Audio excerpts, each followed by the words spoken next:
Before we dive in, viewer discretion is advised. This content is for entertainment purposes. What happens when one of radio's most fearless personalities walks into the lion's den of daytime television and completely dismantles one of its most outspoken hosts? Today, we're diving into the moment Howard Stern stepped onto The View and delivered a masterclass in how to handle someone who thought they could intimidate him. Joy Behar learned the hard way that when you come for the king of shock radio, you better not miss. This is a story about power, ego, and what happens when someone finally calls out the behavior that viewers have been complaining about for years. Make sure you hit that subscribe button and drop a comment below, because you're not going to believe how this unfolds. The tension was palpable from the moment Howard Stern walked onto the View set. The studio audience erupted in applause, but there was something different in the air. Joy Behar sat at the iconic table with her arms crossed, already wearing that expression that regular viewers knew meant trouble was brewing. She had been vocal about her disdain for Howard's brand of entertainment for years, calling it degrading and inappropriate on multiple occasions during the show. Well, Joy said, as Howard settled into the guest chair, her voice dripping with condescension. Look who decided to grace us with his presence.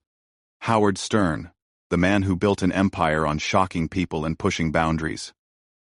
Tell me, Howard, do you ever feel responsible for lowering the standards of American media?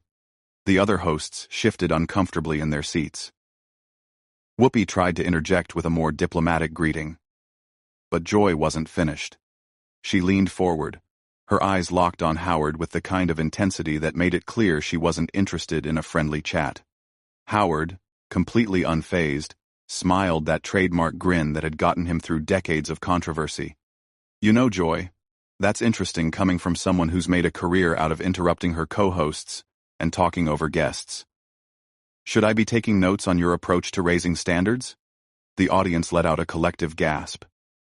Joy's face immediately flushed red, and you could see her jaw clench. She wasn't used to guests who could match her energy, let alone turn it back on her. Excuse me? Joy snapped, her voice rising an octave. I've been in this business longer than you've been relevant, Howard. I don't need some shock jock telling me how to conduct myself. Relevant? Howard chuckled, leaning back in his chair with complete confidence. Joy, my show reaches millions of people every single day. When was the last time anyone under 40 actively chose to watch The View? I'm just curious about your definition of relevance. The studio fell dead silent. You could hear a pin drop as Joy's mouth opened and closed like she was trying to find words that wouldn't come. The other hosts looked like they wanted to crawl under the table. This wasn't going according to Joy's usual script, where she dominated the conversation and left guests scrambling to defend themselves. That's completely inappropriate, Joy stammered, clearly thrown off by Howard's direct approach.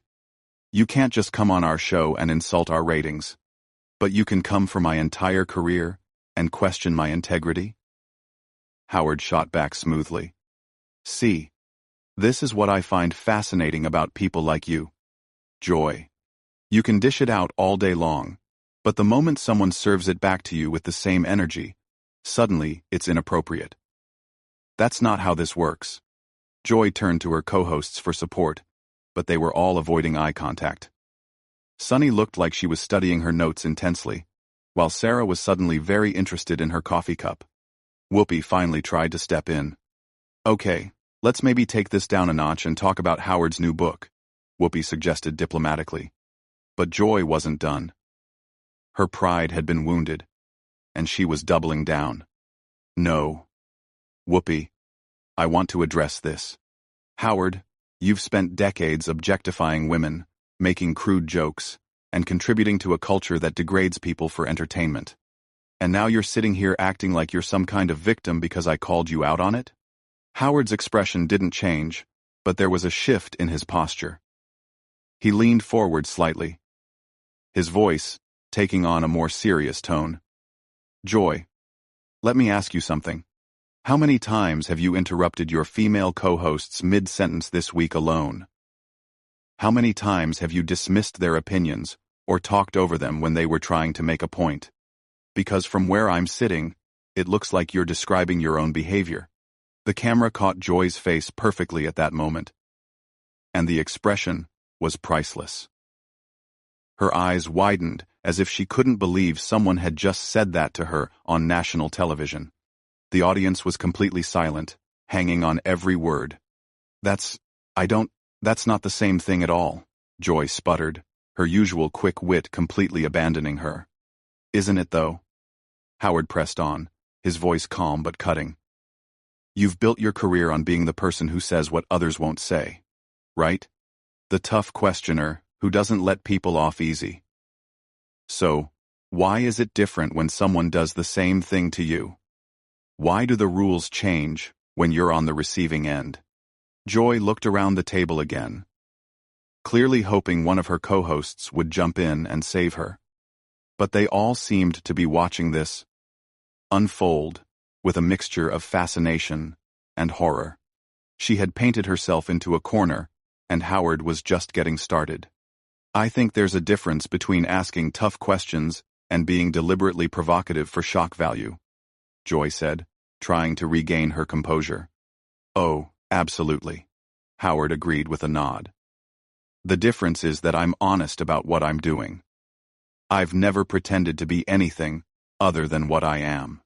But you sit at this table every day acting like you're some kind of moral authority while you bully your co-hosts and talk down to guests who don't share your worldview. At least I own my behavior. The tension in the studio was so thick you could cut it with a knife. Joy's hands were visibly shaking as she reached for her water glass, and you could see the wheels turning in her head as she tried to figure out how to respond to someone who wasn't intimidated by her usual tactics. Joy set her water glass down with a little too much force, the sound echoing through the silent studio. Her face had gone from red to a deeper shade of crimson, and you could see her trying to collect herself. But Howard wasn't giving her any breathing room. You know what I find really interesting, Joy? Howard continued, his tone conversational but with an edge that cut right through her defenses. You talk about degrading people for entertainment, but wasn't it just last week that you spent an entire segment mocking that young actress's outfit choice? What was it you called her? A fashion disaster who needed an intervention. Joy's mouth opened, but no words came out. The other hosts exchanged uncomfortable glances as Howard pressed on. And the week before that, didn't you spend 10 minutes making jokes about that politician's weight? Really detailed, personal attacks about his appearance? But somehow that's different from what I do because you're doing it in the name of political commentary? That's not the same thing, Joy finally managed, her voice noticeably strained. When we critique public figures, it's about holding them accountable. Accountable for what exactly? Their clothing choices? Their body weight? Their personal appearance? Howard leaned back in his chair with that knowing smile. Come on, Joy. Even you don't believe that. You do it because it gets laughs and keeps people watching. Which, by the way, is fine. Just be honest about it instead of pretending you're on some moral high ground.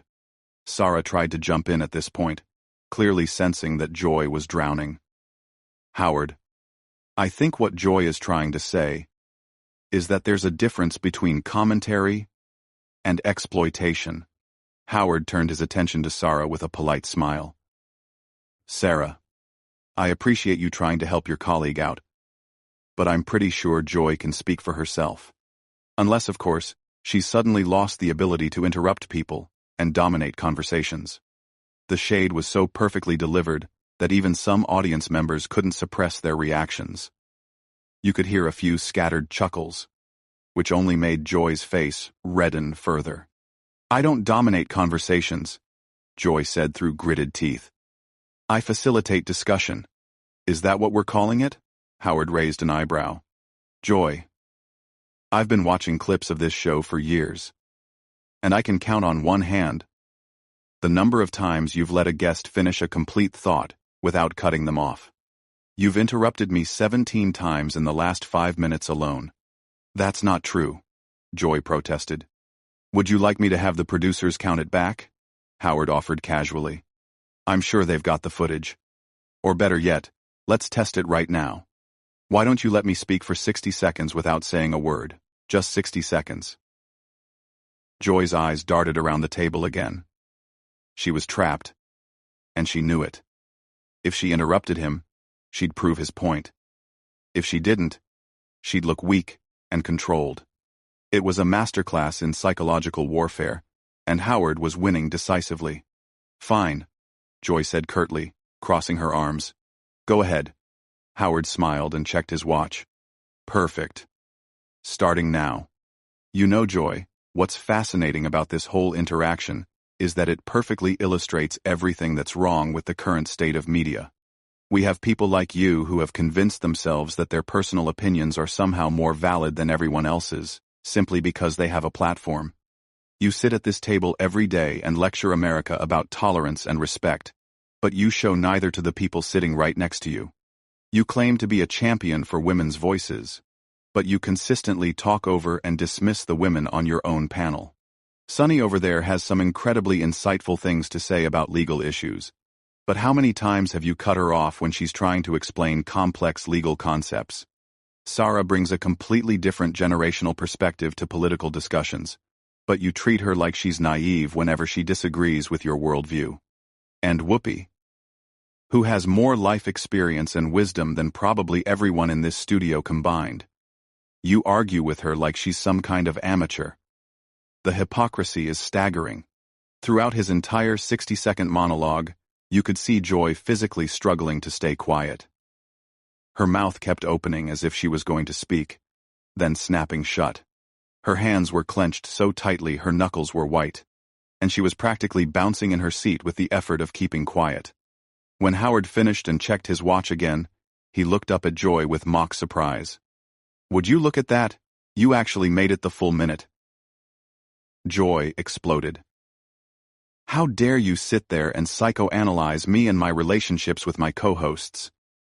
You don't know anything about what goes on behind the scenes or how we support each other. You're absolutely right, Joy. I don't know what goes on behind the scenes, Howard replied smoothly. I only know what I see on camera, which is you consistently bulldozing through conversations and treating your co-hosts like props in your one-woman show. But hey, if that's different from how you really are, off camera, maybe the problem is that you're just not very good at hiding your true personality when the cameras are rolling. The other hosts were now openly staring at this exchange like it was a car accident they couldn't look away from. Whoopi kept glancing at the producers off camera, probably hoping someone would call for a commercial break. But this was live television, at its most unpredictable. You know what, Howard? Joy's voice was shaking now. Whether from anger or embarrassment, it was hard to tell. I've been doing television for decades. I've interviewed presidents, celebrities, world leaders, and I've never had anyone speak to me this way. And there's the problem right there, Howard said, his voice taking on an almost sympathetic tone that somehow made the words hit even harder. No one has ever challenged you like this because they were all too polite, too professional, or too afraid of the backlash. They let you get away with behavior that would get anyone else called a bully because you've convinced everyone that your rudeness is just passion for the issues. But I'm not running for office. I don't need your endorsement. And I'm not trying to get invited back to your show. So I can tell you exactly what everyone else has been thinking but was too nice to say. Joy was visibly shaking now. This is completely unprofessional. Whoopi, are we going to let him continue attacking me on our own show? Whoopi finally spoke up, but not in the way Joy was expecting. Joy, he's responding to questions you asked him. You opened this door when you decided to attack his character and his career. He's just defending himself. The look of betrayal on Joy's face was unmistakable. She had clearly expected her co-hosts to rally around her. But instead, they were watching Howard dismantle her piece by piece with what seemed like fascination rather than concern. Defending himself? Joy's voice cracked slightly. He's been attacking me personally for the last 10 minutes. Have I, though? Howard tilted his head thoughtfully. Or have I just been pointing out patterns in your behavior that are visible to anyone who watches this show regularly? There's a difference between personal attacks and professional observations. You attacked my character, and questioned my integrity based on your personal feelings about my content. I'm simply commenting on your professional behavior based on what I can observe. If you don't like what I'm saying, maybe the issue isn't with my observations. The studio atmosphere had shifted completely. What started as Joy's attempt to embarrass Howard had turned into a masterclass in how quickly tables can turn when someone refuses to be intimidated. Joy looked around the table one more time, desperately searching for an ally, but found none. Her co-hosts were watching this unfold with the kind of morbid fascination usually reserved for natural disasters. You know what, Howard? Joy's voice had taken on a different quality now, sharper and more desperate. Maybe the problem is that you're just another entitled man who can't handle being challenged by a strong woman? Howard's eyebrows shot up. And for the first time since he'd sat down, he looked genuinely surprised. Oh. Wow. There it is. The gender card.